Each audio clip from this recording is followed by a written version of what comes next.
Across history, there are rare minds who do not simply study the world, they rebuild it. People who look at nature and see hidden patterns, invisible forces, and truths waiting to be revealed. People whose curiosity becomes a revolution. Welcome back to this channel, where we explore the lives of extraordinary human beings, dreamers, thinkers, creators, and pioneers whose journeys remind us that knowledge is not just power. It is freedom. If you seek inspiration, courage, and the strength to pursue your own path, then you are in the right place. Today, we step into the life of a man who reshaped modern physics, who unlocked the secrets of the atom, who stood for humanity in the darkest of times, and whose humility was as profound as his genius. This is the story of Niels Bohr, the quiet revolutionary who changed the world. Let us begin. Chapter 1: A Quiet Beginning in Copenhagen. Niels Henrik David Bohr was born on October 7, 1885, in Copenhagen, Denmark. His father, Christian Bohr, was a respected physiologist. His mother, Ellen Adler Bohr, came from a family of intellectuals and educators. The Bohr household was filled with books, debates, and ideas, but it was also filled with warmth. Niels grew up shy, thoughtful, and intensely curious. He loved puzzles. He loved mathematics. He loved asking questions that had no easy answers. His father encouraged discussion. His mother encouraged imagination. From childhood, Niels learned that thinking was not a task. It was a joy. Chapter 2: The Young Scholar. As a teenager, Bohr was quiet, but brilliant. He studied physics at the University of Copenhagen, often staying late in the laboratory long after others had gone home. He was not fast, he was not flashy, but he was relentless. He questioned everything. He doubted everything. He wanted to understand nature at its deepest level. In 1907, he won a gold medal for his research on the surface tension of liquids, a project he conducted almost entirely alone, building his own equipment by hand. His professors recognized something rare, a mind that saw the invisible. Chapter 3: The Journey to Cambridge. In 1911, Bohr traveled to Cambridge to work with J.J. Thomson, the discoverer of the electron. But the collaboration was difficult. Thomson was rigid. Bohr was unconventional. Their ideas clashed. Bohr felt lost, misunderstood, and discouraged. But he refused to give up. He moved to Manchester to work with Ernest Rutherford, the fiery, charismatic physicist who had just discovered the atomic nucleus. Rutherford welcomed him warmly. He saw Bohr's potential immediately. This partnership would change the world. Chapter 4: The Birth of the Bohr Model. In 1913, at just 27 years old, Niels Bohr proposed a radical idea. The electrons orbit the nucleus in fixed, quantized energy levels. It was a fusion of classical physics and the new quantum ideas emerging from Max Planck and Albert Einstein. Bohr's model explained why atoms emit specific colors of light, why electrons don't collapse into the nucleus, why matter is stable. It was revolutionary. It was elegant. It was the beginning of modern atomic physics. Einstein praised him. Rutherford admired him. The scientific world was transformed. Bohr had opened a door into the quantum universe. Chapter 5: The Institute of Theoretical Physics. In 1921, Bohr founded the Institute of Theoretical Physics in Copenhagen, a place that would become the global center of quantum research. Young physicists from around the world traveled there.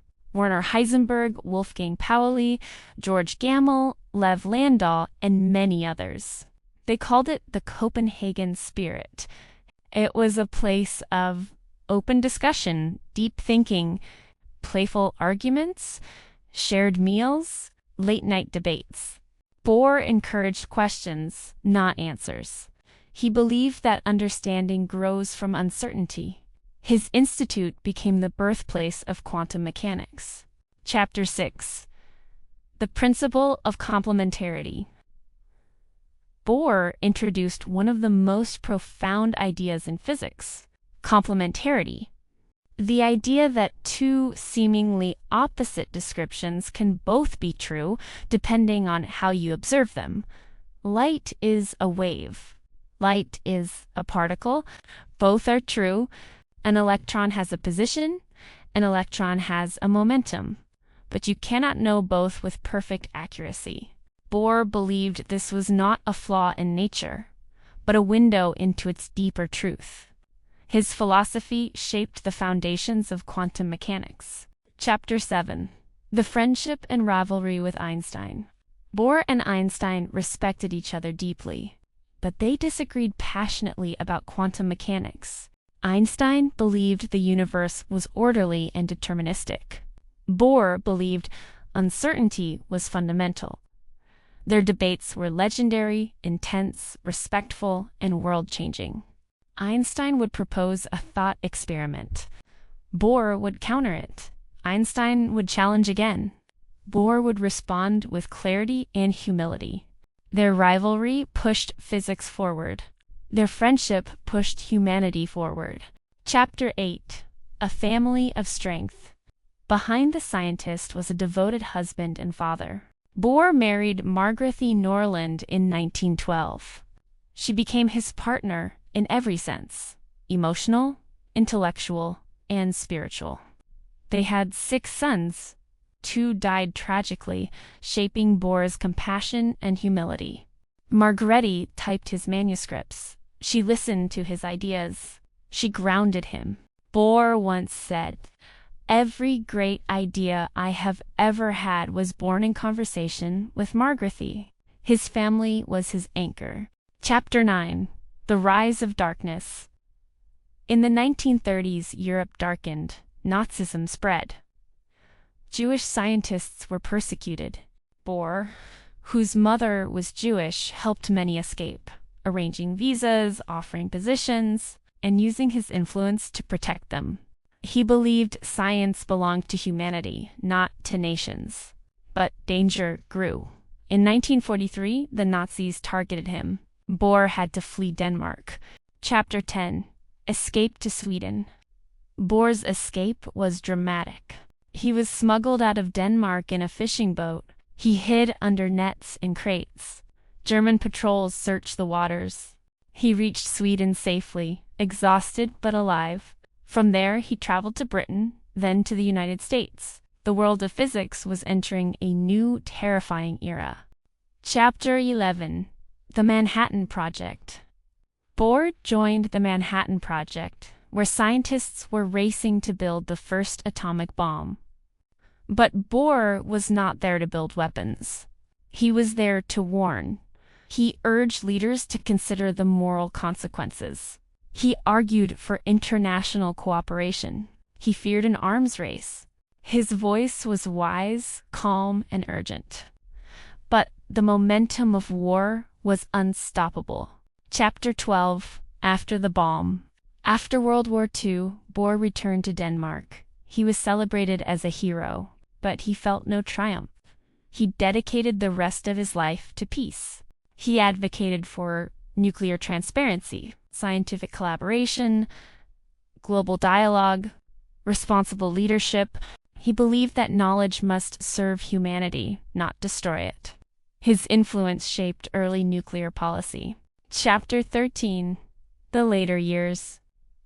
Bohr continued teaching, writing, and mentoring young scientists. He remained humble.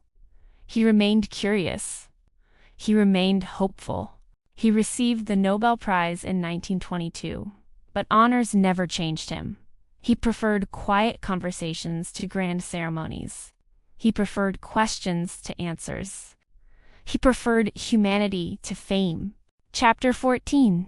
The Final Days. Niels Bohr passed away on November 18, 1962, at age 77. He died peacefully in his home in Copenhagen, the city where his journey began. The world mourned a giant, but his ideas lived on. Quantum mechanics became the foundation of computers, lasers, MRI machines, semiconductors, modern technology. Bohr had reshaped the future. Chapter 15. The Final Reflection. Niels Bohr once said, "Every valuable human being must be a radical and a rebel." His life embodied that truth. He challenged old ideas. He embraced uncertainty. He believed in dialogue.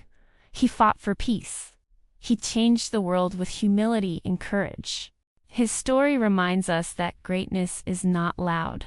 It is thoughtful. It is patient. It is compassionate. Niels Bohr did not seek fame. He sought understanding.